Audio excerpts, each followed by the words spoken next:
They're saying joints like these can't be done on that. I'm calling bull. In this video, I'm going to give you the how-to on how to do these with that. Now, the first thing you're going to need to do is come up with some sort of a clamping system for your CNC. You need to be able to hold your boards in the vertical position. With mine, I loosen it up because mine's a home-built table. I simply loosened the screws on the mounts for the old Onefinity here and pulled it forward, created some steps on the outside here so it had somewhere to land the front feet. That gave me the recess I needed. From there, I simply put some carriage bolts through the face of my table, a shallow depth unistrut, some 5/16 star knobs, and I'm good to go. I can do up to 2 boards at once with this system, and very easily, very quickly can align things and lock them down, and they're not going anywhere. So the first step is for you to figure out how you're going to clamp your stuff vertical.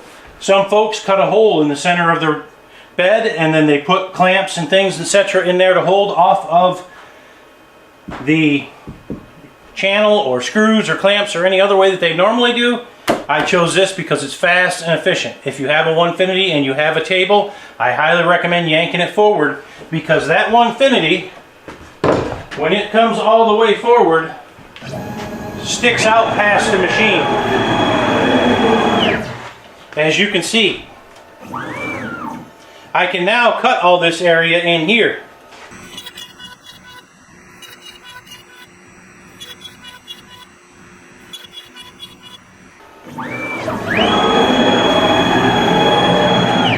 That's step one. I just want to make one comment that this video is dedicated to my brother-in-law, God rest his soul, Bucky from Bucky's Customs. Dana was my brother-in-law. He passed away recently, but this project was something that he always wanted to tackle with me. Dana, if you can see it up there, we did it, brother. Let's get going.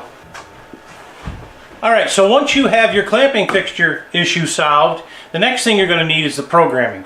I use Carveco programming. We're going to jump in the shop that's not the shop, and I'm going to show you how to program in Carveco to do this here. Now, you could apply some of those techniques, I'm guessing, to some other software, but I'm a die-hard Carveco fan. If you haven't used Carveco before, I highly recommend you check it out. Now, when I do the programming inside, I'm going to show you how to do one board, one single board at a time.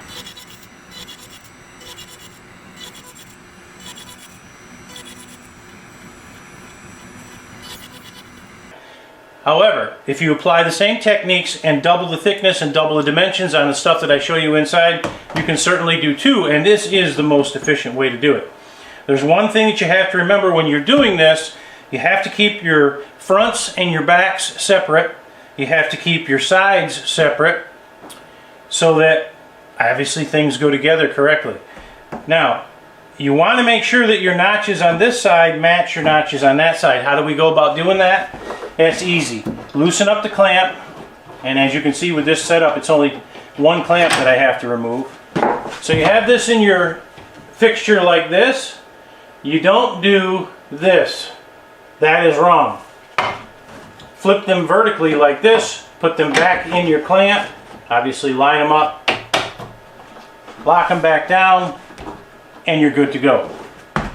Now, in the program, we're going to be right here on the corner of our stock with the bit. That's where we're going to home to, right there on the corner.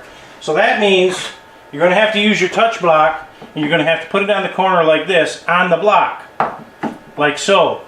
You may want to steady that with your finger while that thing is probing so it doesn't rock and move around like this. Now, if you're doing a single board, the way we get around that so that it doesn't rock too much, let's take this out.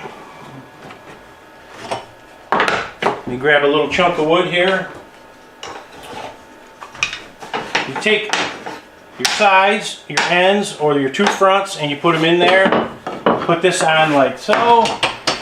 Spin this in so it holds. Slide this forward so that this is flush with the top of the edge of your board. Slide it over just a touch. Take your touch block, put it back on, good to go.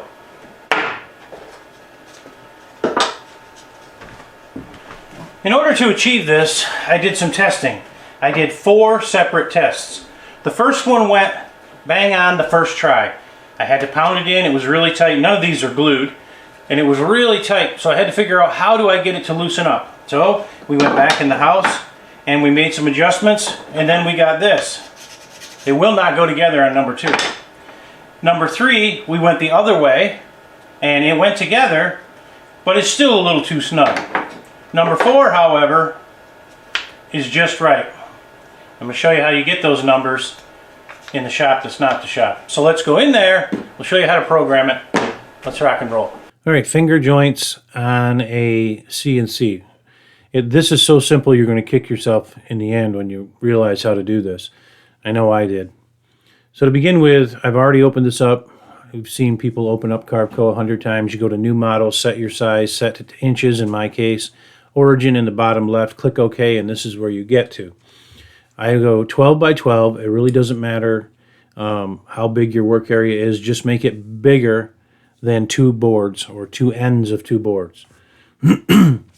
All right, so let's begin here. Let's switch back from the 3D view to the 2D view. You can see my origin is down here in the bottom left. We're going to go to the 2D view, and we're going to make the end of the board by clicking on the rectangle over here. Left click, drag to the right and drop down. It doesn't matter what we do. After we do that, we release. Come over to this side and we're going to change it. Now I'm going to use, in this case, for this example, I'm going to use a standard 1 by 8. So 7.5 is the width. And the height is 0.75, 3/4 of an inch is the board. Now, you have to understand what you're looking at here. You're looking at the end of the board here. We're not looking at, a board laying flat like this. We're simply looking at the end of the board. Click on the cursor to get rid of that. We can turn that off. Actually, we want to leave it on. We're going to copy that by going to the mirror tool over here on the left. We're going to go to the top with a mirror, sliding this guy out of the way temporarily, closing out that. We're going to click on this guy now and hit F9. Puts it dead in the center. And as we do this, popping things into the center is going to be paramount or very important. We can now move our origin from down here in the bottom left. We're going to put it right there on the corner of our board. How do we do that? Pretty simple. Go to the left, left click, drag in a guideline, drag in until you get the window, release, go to the top, left click, drag in until we get the window again and release. Grab this box. It's still highlighted. Grab the box and move it just out of the way.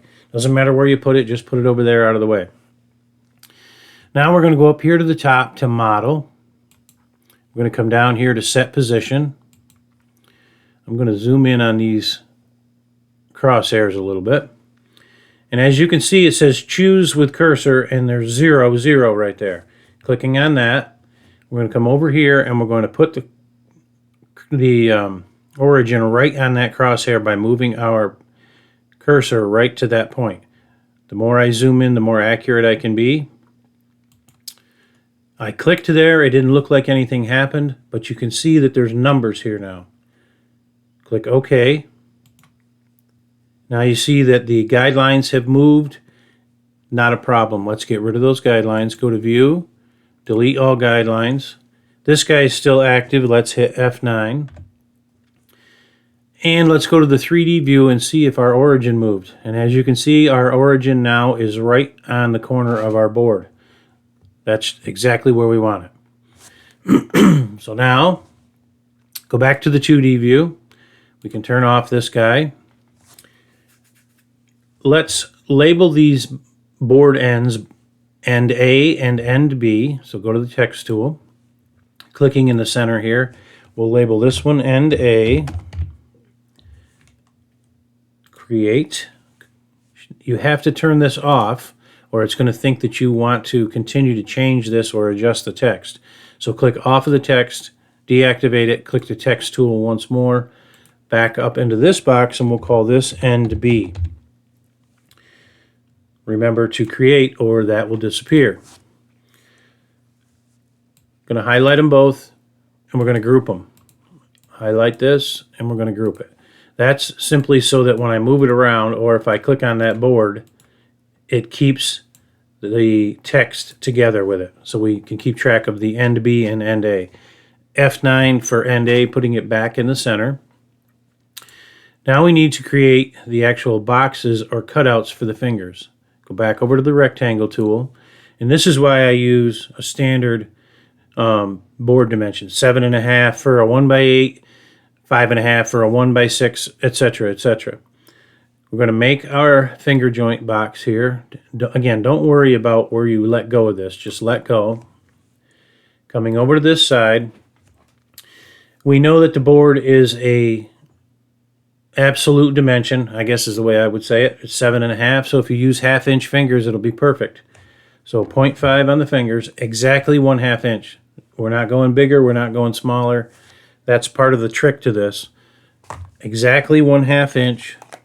Now the height needs to be greater than the 3/4 inch width of the board, so that when the 1/4 inch end mill passes through, it passes through completely on each side, so we don't get a little rounded edge here. We don't want that to happen. So if we do 3/4 plus 3/4, that's 1.25. Actually, it's create. Now we have one of those. If we have a 7.5 inch board, to get from one end to the other, we need 15 of those. How do we do that? Close this tool out. We go back to block and copy. This is a tremendous tool. It's used in many, many projects. You'll see throughout my channel, I use it a lot. We're going to use block and copy. Distances are gaps. We need one column. I'm sorry, one row, 15 columns. So we want one row, 15 columns. We'll click apply. No gaps. Remember, no gaps. And that's going to be confusing because you're thinking, how is this going to fit together? I'm going to show you that here in a second. Close this out.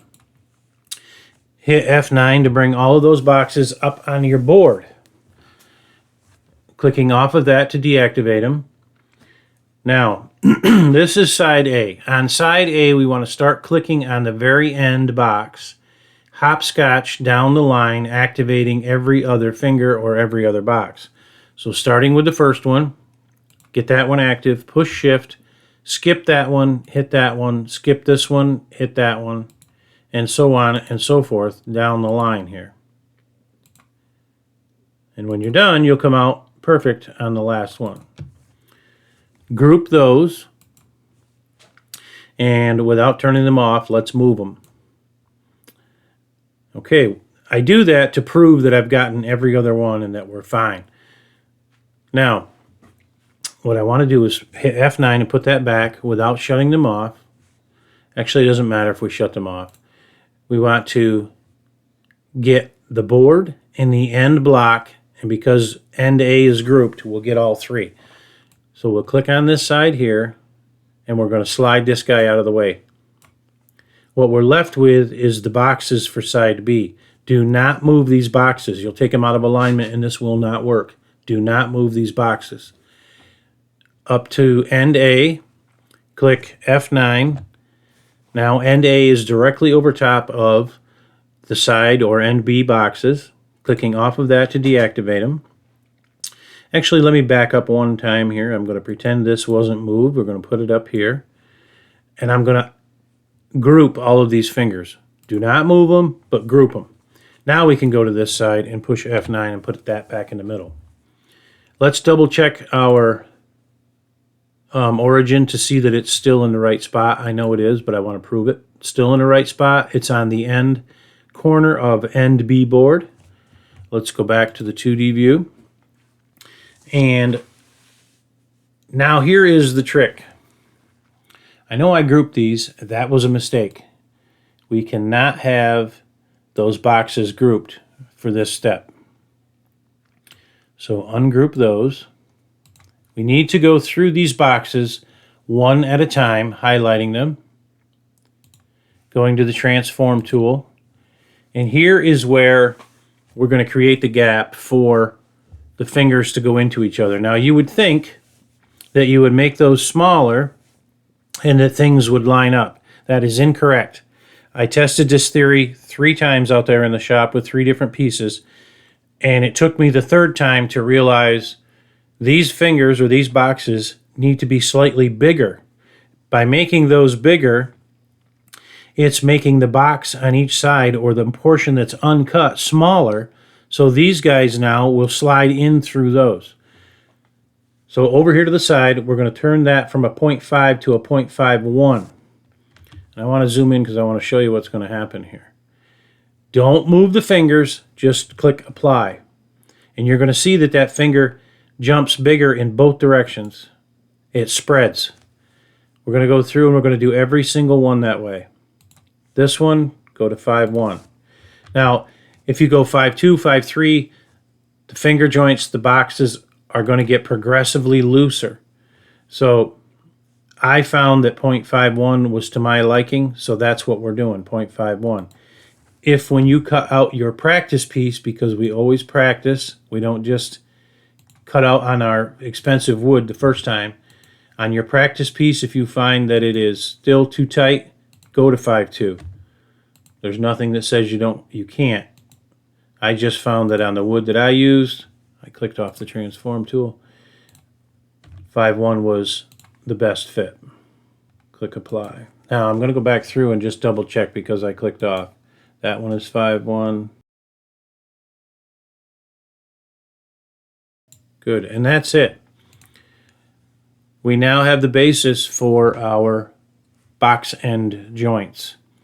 Again, don't move the boxes around when you're making these adjustments. They have to stay exactly in the same spot.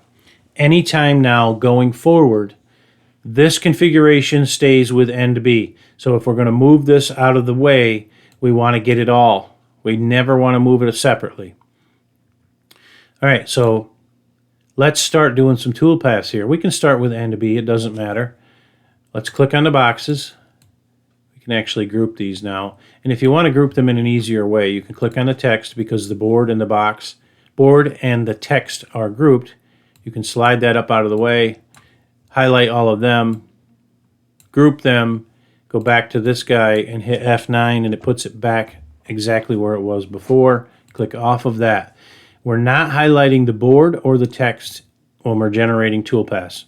Never, never, never. We're not doing that. We're only clicking on these cutouts. Going over here to toolpaths, going to do an area clearance. There's something specific that we need to do here as well. 2 things. Number 1, the finish depth is greater than 3/4 of an inch because you want the fingers to stick through a little bit so that you can sand them in and make it absolutely smooth. So 0.76, 0.77, however much sanding you want to do. Come down here and add a tool. 1/4 inch end mill. We're going to use a 1/4 inch upcut to limit tear out. We don't want to do a down cut. We want to do an upcut to limit the tear out. Select the tool. Go down here and let's check the tool settings. Now, when I cut that board out, the first hardwood I did made me a little nervous because I left these settings alone and it chattered pretty good. It was kind of nerve-wracking in the shop out there. So I suggest let's reduce the step down to 3/16 of an inch and let's reduce the feed rate to 100. And here is the other specific thing that you're going to want to do. You want to leave it in raster, but you're going to want to change the raster angle 90 degrees. The reason for that is I do not want the tool going this way through these little bitty boxes. I want it going long ways or up and down. So we're going to change it to 90. Coming down here to the bottom, we're going to define the thickness of the material. You can set this at anything greater than 3/4 of an inch. You could set it at 20 feet if you want to. It wouldn't matter. In this case, we're just going to use 1 inch. I just want enough room that the tool can continue to pass down deeper than 0.75. Click OK. These guys are still highlighted. We're going to call this end B, obviously. Why don't I do end B instead of end B? Okay, calculate. Closing this out. So there is NB. We have it all. Now there's no reason to simulate this because all it's going to show you is a bunch of holes in your work area. Go to Toolpaths. You can see that it's there. Click on the light bulbs to shut it off because we want to move this out of the way so that we can work on the tool paths on this one. Again, we want to move this as a singular unit. So we're going to grab everything and just move it out of the way. Grab all of this as a singular unit and push F9. That puts it in the middle. Click off to shut it off because all we want are the boxes at this point. Clicking on any box because we group them. Going back over here to Toolpath once more. Another area clearance. A little bit of rinse and repeat here, 0.76. We're going to add a tool, 1/4 inch. Select, scrolling down, changing this to 3/16. Changing our speed to 100. Changing our angle to 90. We've already set up the thickness, so we can just go down here and name it. End A. Calculate now, and now you can see that we have those. Close this out over here on this X, and we have it. Now I'll simulate this just for the sake of argument. Right click on End A, simulate toolpath, simulate, and as you can see, like I said, it's just a bunch of grooves in your work area. Click back on simulation. We're going to get rid of the simulation. To bring back your vectors, you click on this button right here. Click on this guy to square it up. Now let's save some toolpaths. Going to your disk, you would come over here. We have End A in here already, but let's pretend End B was over here. So we'll do this. Anything on this side will not happen. It's not a toolpath. It's not going to happen. So let's move End B back to the left, and we're going to generate a toolpath or save the toolpath for End A. So coming down here, I would name this Box End A, obviously. I would save it, come back up to the top, click this arrow to move A over here, highlight B, bring B back, and you probably guessed what we're going to name this one. We're going to name it End B and save it. Then go out to our machine, and I'll show you out there how we do this so that we make sure we get one board that's A and one board that's B. Alright, so now you know how to program for this, and as I said at the end of the video, I'm going to reiterate the thing to do with this once you've got your grooves cut in the top. As I said before, you'll take the board out. Notice I have this labeled B to correspond with the programming in there. We're going to take this thing out, we're going to flip it over like that, slide it right back in, and lock it down. Zero off that corner again, and rock and roll. Now, if there's any interest in learning how to do dovetails on a CNC, let me know in the comments below, and I'll figure that out for y'all also. As always, thanks for watching. Please like, share, and subscribe. That helps the channel grow. You know that routine. Check out Hinkleshop.com. We got some stuff on there you might be interested in. As always, thank you for watching. Thank you for the continued support. I'll catch you on the next one.